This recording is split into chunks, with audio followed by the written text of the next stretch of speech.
Cyber అటాక్స్ని detect చేయడానికి organisations ఎలా మానిటర్ చేస్తాయో తెలుసా? దానికోసమే ఆక్సైడ్, స్ప్లంక్, సెంటినల్ మరియు క్యూరేటర్ లాంటి సిమ్ టూల్స్ యూస్ చేస్తారు. సో వాటి కోసమే ఇప్పుడు మనం చెప్పుకోబోతున్నాం. ArcSight, Splunk, Microsoft Sentinel and QRadar అనేవి పాపులర్ సిమ్ టూల్స్.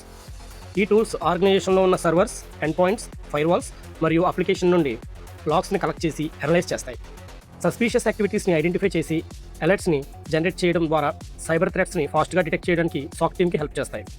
ప్రతి సిమ్ టూల్కి own features and infrastructure and structure ఉన్న మెయిన్ గోల్ మాత్రం security monitoring and threat detection.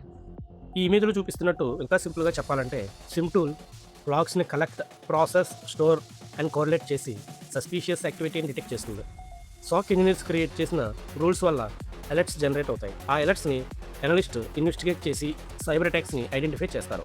చాలామంది సిమ్ టూల్ ఇన్స్టాల్ చేస్తే ఆటోమేటిక్గా అలర్ట్స్ వస్తాయి అనుకుంటారు, కానీ అది కంప్లీట్గా కరెక్ట్ కాదు. సిమ్ టూల్స్ అయిన ఆక్సైడ్, స్ప్లంక్, సెంటినల్, క్యూరేటర్ లాగ్స్ని కలెక్ట్ చేసి స్టోర్ చేస్తాయి. కానీ అలర్ట్స్ జనరేట్ అవ్వడానికి సాక్ ఇంజనీర్స్ లేదా detection engineers specific detection rules create చేయాలి. ఉదాహరణకి ఒక user multiple failed login attempts చేస్తే అలర్ట్ రావాలి అని రూల్ క్రియేట్ చేస్తారు. పవర్షల్ సస్పీషియస్ కమాండ్ రన్ అయితే అలర్ట్ రావాలి అని మరో రూల్ క్రియేట్ చేస్తారు. అంటే సిమ్ అనేది ఒక ఇంజిన్ లాంటిది. దానికి ఇంటెలిజెన్స్ ఇచ్చేది సాక్ ఇంజనీర్స్ క్రియేట్ చేసే డిటెక్షన్ రూల్స్ లేకపోతే లాగ్స్ ఉంటాయి కానీ మీనింగ్ఫుల్ అలర్ట్స్ రావు.